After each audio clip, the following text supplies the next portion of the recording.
Good morning, എല്ലാവർക്കും വന്ദനം. ഇതെൻ്റെ ഒരു പുതിയ യൂട്യൂബ് ചാനലാണ്. ഞാൻ ക്രിസ്മസിനൊരു കേക്കിൻ്റെ വീഡിയോസ് അപ്ലോഡ് ചെയ്തിരുന്നു. അത് എല്ലാവരും കണ്ടു കാണുമെന്ന് വിചാരിക്കുന്നു. ഇന്ന് ഞാൻ ചെയ്യാൻ പോകുന്നത് ഒരു ബ്രേക്ക്ഫാസ്റ്റ് ഐറ്റമാണ്. ഇതിൻ്റെ പേര് സ്വീറ്റ് ഇഡ്ഡലി. ഇതൊരു പ്രത്യേകതരം ഇഡ്ഡലിയാണ്. സാധാരണ നമ്മൾ ഇഡ്ഡലി ഉണ്ടാക്കുമ്പോൾ അരി ഉഴുന്നുമെല്ലാം കുതിർത്ത് വെച്ച് അരച്ച് ഫെർമെൻറ്റ് ചെയ്തൊക്കെ പിറ്റേ ദിവസമാണല്ലോ ഉണ്ടാക്കാൻ പറ്റത്തുള്ളൂ. ഇതങ്ങനെയല്ല, ഇൻസ്റ്റൻ്റായിട്ട് നമുക്ക് ഉണ്ടാക്കാൻ സാധിക്കും. ഇതിന് വേണ്ടുന്ന ഐറ്റംസ് എല്ലാം നമ്മുടെ വീട്ടിലെപ്പോഴും ഉള്ള ഐറ്റംസ് തന്നെയാണ്. ഒന്നും പ്രത്യേകമായിട്ട് വാങ്ങിക്കേണ്ട ആവശ്യമില്ല. ഇത് കഴിക്കുന്നവരൊക്കെ ഇത് കേക്കാണോ എന്ന് സംശയിക്കാറുണ്ട്. ഒരു പ്രാവശ്യം കഴിക്കുന്നവർ വീണ്ടും വീണ്ടും ചോദിച്ച് വാങ്ങിച്ച് കഴിക്കാറുണ്ട്. പല ഫ്രണ്ട്സും എനിക്കുണ്ട് അങ്ങനെ.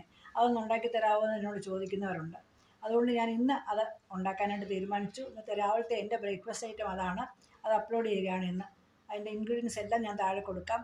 പിന്നെ ഇത് സ്വീറ്റായിട്ട് ഇഷ്ടമില്ലാത്തവർക്ക് സ്പൈസി ആയിട്ടും ഉണ്ടാക്കാൻ പറ്റും. അത് ഞാൻ എന്തൊക്കെ ഐറ്റം ചേർക്കുന്നതെന്ന് പറഞ്ഞിട്ടില്ല. ഇന്ന് ഞാൻ ഉണ്ടാക്കുന്ന സ്വീറ്റ് വേർഷൻ ആയതുകൊണ്ട് അതാണ് ഞാൻ കാണിക്കുന്നത്. എല്ലാവരും താല്പര്യത്തോടെ ഒന്ന് കാണുക. എൻ്റെ വീഡിയോ ഇഷ്ടപ്പെടുകയാണെങ്കിൽ ലൈക്ക് ചെയ്യുക, ഷെയർ ചെയ്യുക, കമൻറ്റ് ചെയ്യുക, സബ്സ്ക്രൈബ് ചെയ്യുക. Thank you.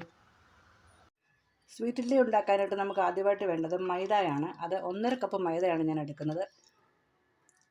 1.5 കപ്പ് മൈദയുടെ കൂടെ 1/2 കപ്പ് റവ, ഒരു 1/2 ടീസ്പൂൺ ബേക്കിംഗ് പൗഡർ, ഇത്രയും സാധനമാണ് ചേർക്കുന്നത്. ആദ്യമായിട്ട് അത് മാറ്റി വെക്കുക. അതിനുശേഷം വെറ്റ് ഇൻഗ്രീഡിയൻസ് എടുക്കുക.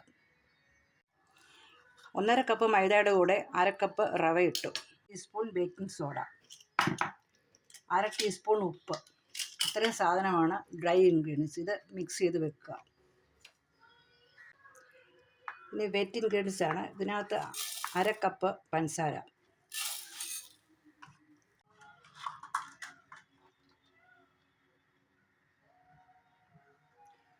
1 കപ്പ് പാല്,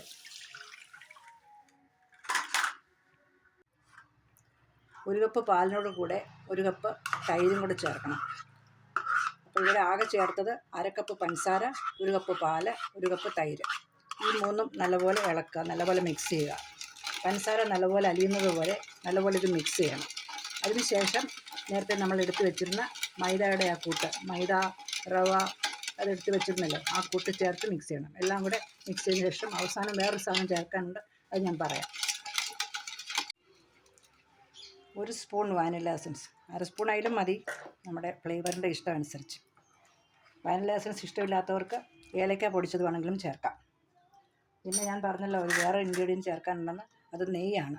ഉരുക്കിയ നെയ്യ് ഒരു 1/2 കപ്പ്, ഒരു 1/4 കപ്പിനും 1/2 കപ്പിനും ഇടയ്ക്ക് ചേർത്താൽ മതി.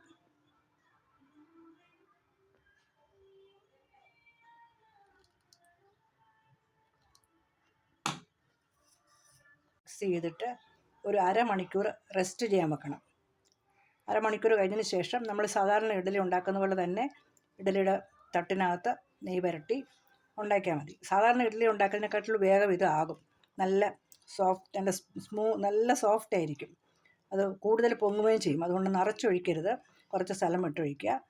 നല്ല സോഫ്റ്റായിട്ട് നല്ല കേക്ക് പോലെ നല്ല ടേസ്റ്റും ആയിരിക്കും. ഇതൊന്ന് ഉണ്ടാക്കി നോക്കുക എല്ലാവരും.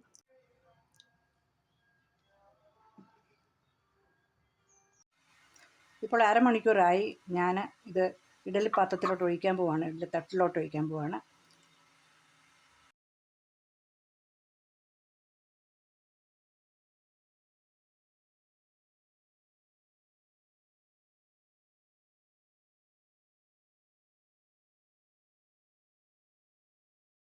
കിസ്മിസും കൂടെ എൻ്റെ നടുക്കിട്ടാൽ കാണാൻ ഒരു ഭംഗി കാണുമല്ലോ.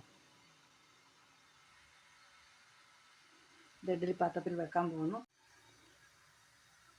അരമണിക്കൂറിന് ശേഷം ഈ ഇഡ്ഡലി ഇപ്പോൾ നമ്മൾ മിക്സ് ചെയ്ത ബാറ്റർ ഇഡ്ഡലിയുടെ തട്ടിലോട്ട് ഒഴിക്കുകയാണ്.